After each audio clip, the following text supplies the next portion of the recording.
खाना चंगा बना लेती गवार। बहुत अच्छा बना है नूर भरी। मेरा सौरा रोज डा बारन बंदे इकट्ठे करके बह वेंदा है बैठक विच। मैं कली हुंदी मिंट मारिंदी खाला कई वेले में को छोटे दी कलेजी मंगा दे भुन के पके सा। ना जो रोज मेरा कलेजा खाती है वो तेरा नहीं है, इसीलिए आई है ना तू पिंड से रो पिट कर मेरा कलेजा चबाने।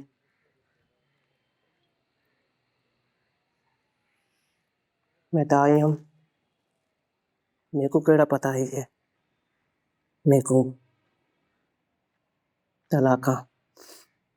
ना ते हुन पता लगी बतेरे दिन हो गए ना, रो पीट भी लिया तूने पेट भर के हैं। अब यहाँ मेरे घर पे बैठ के रोटियां तोड़ रही है, की करना है आगे?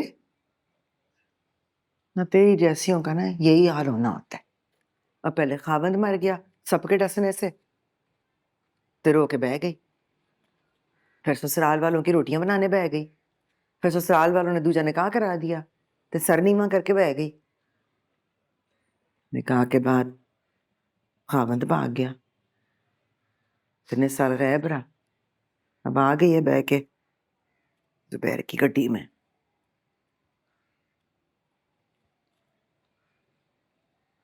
ओए, अगली सीट पे बैठकर आई थी या पिछली सीट पे?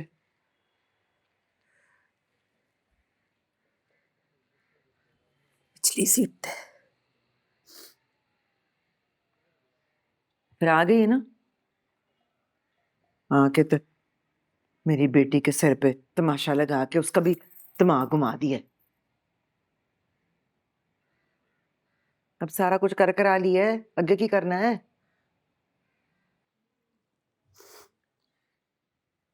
खबरदार तू रोई ना तो मैं मम्मी मारनी तेनू।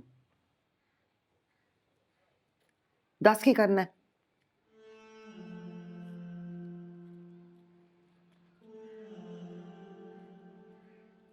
बाजी दसी सी।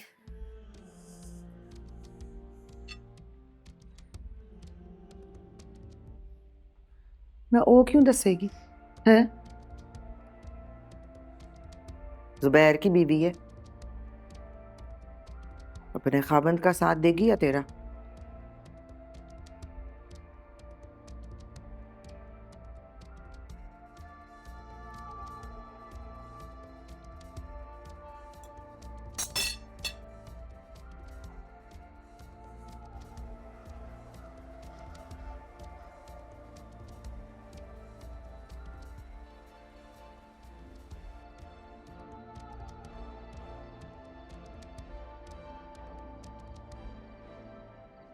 Thank you.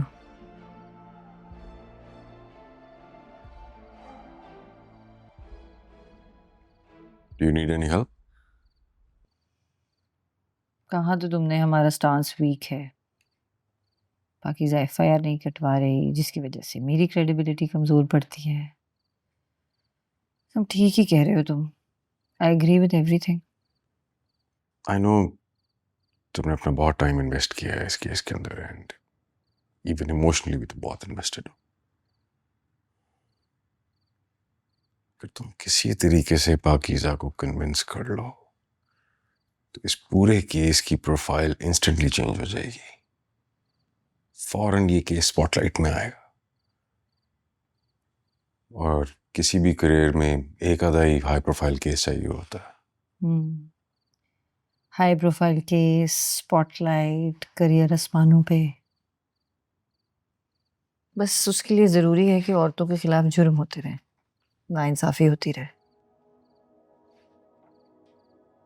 सुमन, मेरे कहने का मतलब ये बिल्कुल भी नहीं था, और ख़ास तौर पे जिस तरह तुम कह रही हो वो तो बिल्कुल भी नहीं था।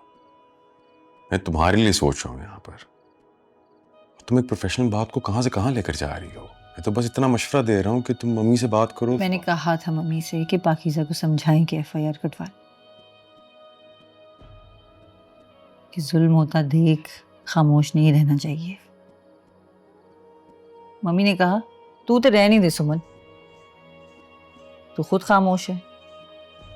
नूर भरी कब से यहाँ आकर बैठी है।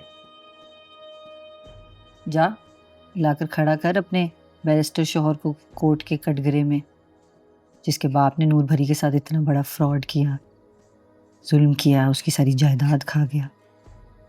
जा कह अपने बड़े वकील से कि चुकाए अपने बाप का कर्ज।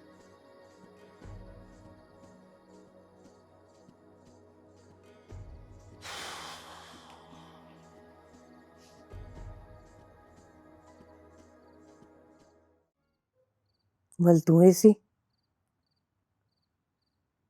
खाला ताते को कोई न वंजन देसे।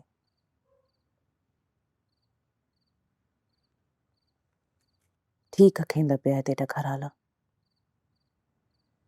छोदी दी रोटी कौन पकेसी, कपड़े कौन धो के देसी, सफाई कौन करेसी, मुंडे कौन घुटेसी। इसलिए नहीं बुला रहा हूँ।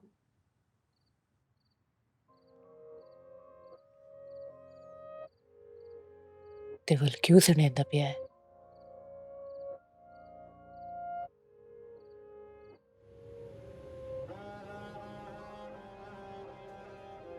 मैं वकील ही इसलिए बनना चाहती थी कि जब यहाँ से फाइल लेकर गुजरूंगी तो आप मेरे केस की आवाज़ लगाएंगे। केस नंबर 18/2024 FIA बनाम मोहम्मद यासीन मलिक मदैया पाकीज़ा बीबी वल्द मोहम्मद असलम अदालत में हाजिर हो।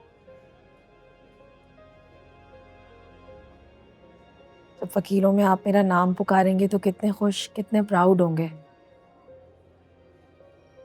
नहीं सोचा था कि ये दिन आएगा। सुना है ट्रायल के दौरान बहुत सख्त बातें होंगी, मीडिया भी बहुत बुरी बुरी बातें उछालेगा।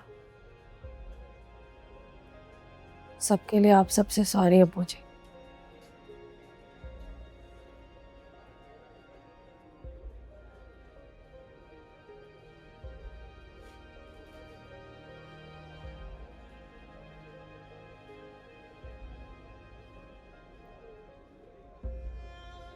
FIA बनाम मोहम्मद यासीन मलिक साइबर क्राइम मुकदमा नंबर 18/2024 जमानत मनसूखी की दरख्वास्त समाअत की तारीख। ऐसे तैयारी से आया यासीन मलिक जैसे केस नहीं वलीमे पे आया हो। FIA बनाम एक नई डेवलपमेंट है पाकीज़ा, मुझे और आसिम को भी अभी ही पता चला उसके बारे में। अंदर आ जाएं। कल रात फराज के वालिद ने FIR दर्ज करवाई है। किसी का नाम नहीं लिखा है, बस ये लिखवाया है कि उनके बेटे पर गोली चलाई गई है और उनकी किसी से कोई दुश्मनी नहीं है, सिर्फ उनकी बहू है पाकीज़ा बीवी जिसकी यासीन मलिक से दुश्मनी है और कोई केस चल रहा है कोर्ट में साइबर क्राइम से रिलेटेड। अब क्योंकि FIA को इन्वॉल्व किया गया है तो IO को नोटिफाई किया है। पुलिस ढूंढ रही है कातिल को, तफ्तीश चल रही है। कोई शेल भी मिला है शायद किसी ठेले के पास से, जिसके थ्रू अब वो वेपन तक पहुंचेंगे। इट्स टाइम, चलो। पाकीज़ा बीबी वल्द मोहम्मद असलम चलो। अदालत